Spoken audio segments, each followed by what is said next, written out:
Vou caminhando sempre com o Senhor, levando a palavra com amor.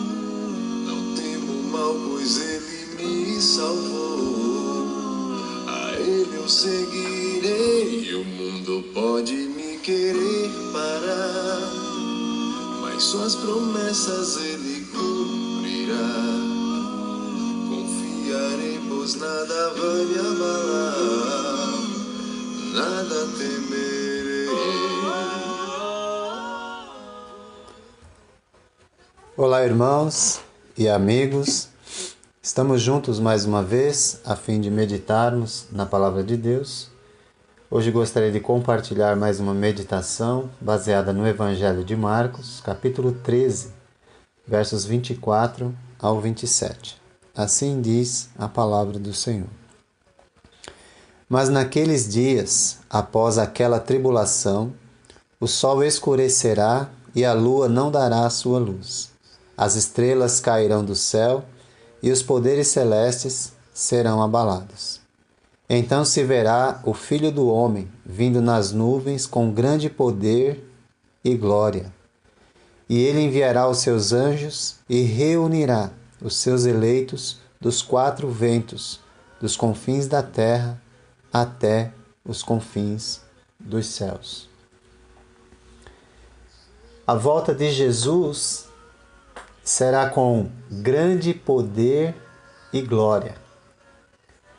E ela será o clímax ou a conclusão do plano de Deus para a salvação da humanidade, onde ocorrerá o resgate da queda do homem no jardim do Éden, onde a promessa a Abraão será plenamente cumprida por meio do Messias que foi anunciado desde Moisés, passando pelos profetas, ele chegando ao mundo no ventre de Maria, vivendo sua vida e cumprindo sua obra, sendo cumprida plenamente com sua morte, ressurreição, sua ascensão e também o início da igreja que ele anunciou. Essa que seria o seu povo e que dentro desse povo nós obteríamos e obteremos o nosso resgate. Portanto, cada discípulo de Jesus, como Paulo, ele disse na carta a Timóteo, na sua segunda carta, capítulo 4, de 6 a 8, todo discípulo, como ele, receberá a coroa da vida. O que isso significa?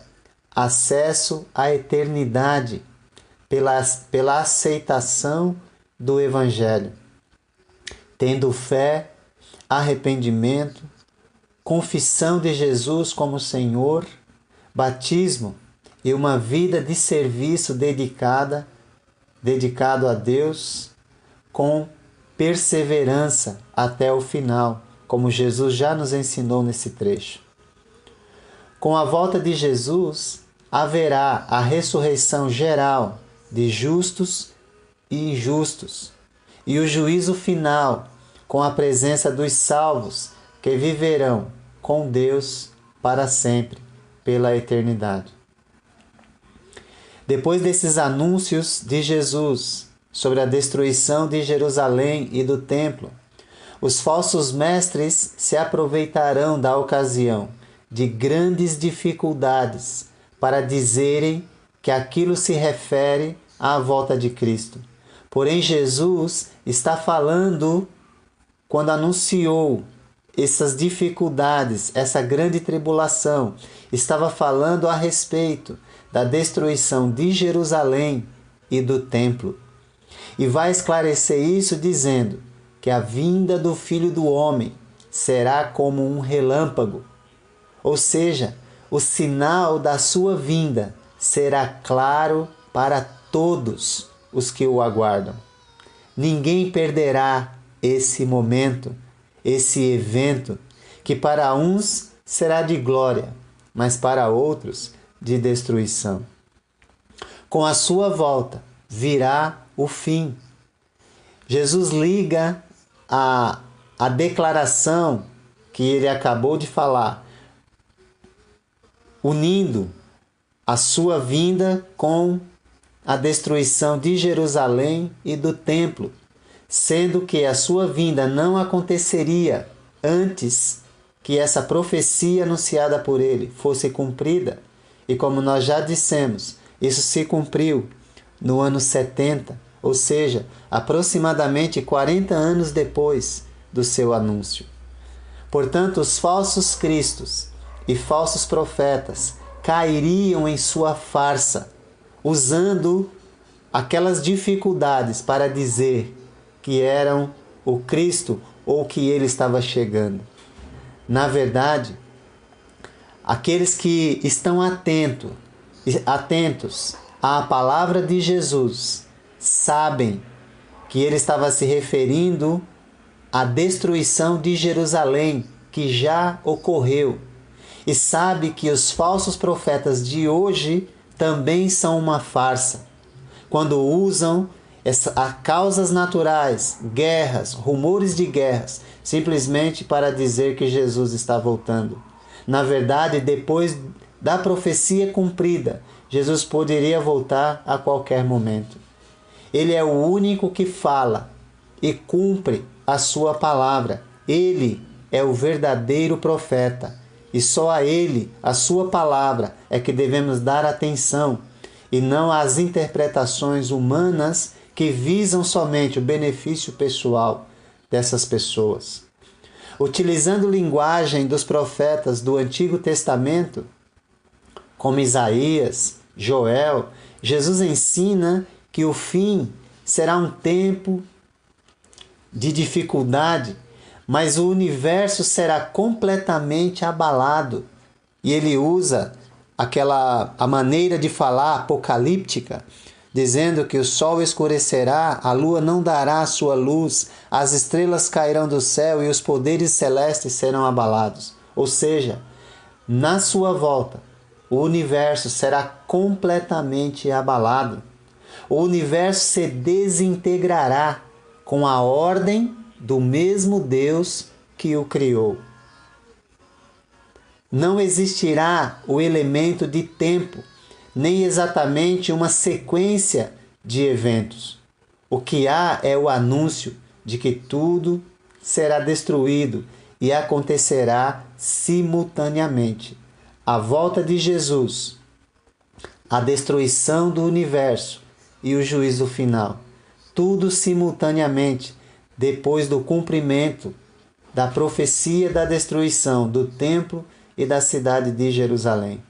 Isso está em sintonia com a revelação que Deus deu a Pedro em sua segunda carta, no capítulo 3, verso 10, quando ele disse: os céus desaparecerão com um grande estrondo, os elementos serão desfeitos pelo calor, e a terra e tudo o que nela há será desnudada ou destruído. Uma coisa importante na volta de Jesus, ele diz, é que todos verão o Senhor. Ninguém perderá esse evento. O propósito principal da volta de Jesus é resgatar os salvos, mas todos verão a sua volta. Infelizmente, algumas pessoas acham que só eles verão ou viram, mas na verdade, esse evento, ou verdadeiro, anunciado por Jesus, todas as pessoas verão. Todo olho verá, ninguém perderá esse momento. O Senhor salvará os fiéis entre todos os que foram chamados. E a chamada se faz por meio da pregação do Evangelho, conforme a revelação em 2 Tessalonicenses 2,14. Quando Paulo diz, ele os chamou, os Tessalonicenses, para isso, por meio de nosso Evangelho, a fim de tomarem posse da glória de nosso Senhor Jesus Cristo. Como é que nós tomamos posse da glória de Jesus? Quando nós ouvimos e aceitamos o Evangelho de Jesus. Jesus adianta que muitos são chamados. Porque o Evangelho é para todos, mas poucos são escolhidos. Porém, o processo de escolha é individual. Cada pessoa que ouve o Evangelho é escolhida ou excluída pela aceitação ou rejeição de Jesus como Senhor e Salvador de suas vidas. A ótima notícia é que ninguém será esquecido. Não há lugar nesse mundo tão afastado que os anjos de Deus não chegarão. Eles alcançarão o extremo do universo em busca daquele que aceitou o Evangelho para a sua salvação e como estilo de vida aqui nessa terra. Jesus também, nesse momento, se identifica como Filho do Homem, termo utilizado pelo profeta Daniel no capítulo 7, versos 13 e 14, que descreve uma figura gloriosa a serviço do propósito divino com grande poder e glória. Deste modo, sua vinda será magnífica, como ele anuncia com poder e grande glória. Assim ninguém duvidará da divindade de Jesus, nem da sua autoridade. Todos verão o Senhor, tanto seus discípulos como seus inimigos, aqueles que o rejeitaram, e nesse momento da sua volta, quando ele voltar, sua vitória será completa, será total. Os sofrimentos dos próximos dias para aqueles discípulos que estão ouvindo essa palavra e o nosso sofrimento leve e momentâneo, como Paulo diz na sua segunda carta aos Coríntios, capítulo 4, verso 16, contrasta com a glória futura. Tudo que passarmos aqui, tudo que eles passaram lá, é incomparável com a glória futura. Vale a pena nossa fidelidade a Deus. Mas sem a morte redentora de Jesus, não poderá acontecer a volta salvadora. Ou seja, tudo o que está acontecendo naquele momento garante a certeza do galardão dos fiéis, da recompensa dos fiéis. Jesus está a caminho da morte naquele momento, para que nós pudéssemos caminhar para a glória futura. Que maravilha! Com grande poder e grande glória. Que dia maravilhoso será o dia da volta de Jesus para nós. Que dia terrível será o dia do juízo para os rebeldes e os infiéis. Sua reação depende de sua atitude atual. Se você vive a vida de fidelidade a Deus, certamente esse momento da volta de Jesus, glorioso, grandioso e poderoso, não lhe causará medo. Mas se viver uma vida infiel, certamente o medo tomará conta da sua vida. Se você é um servo fiel do Senhor, aquele dia será glorioso e cheio de alegria. Mas se você é rebelde e desobediente, experimentará horror e separação eterna da presença gloriosa do Senhor. Então, reconheça hoje o grande poder e glória do Senhor. E quando Ele voltar, você estará preparado para ser levado pelos anjos ao céu. Vivamos o dia de hoje como se fosse o último de nossas vidas. Vamos viver fiéis ao Senhor. E o dia de sua volta será dia de grande glória e alegria para nós. Que Deus te abençoe. Nada tem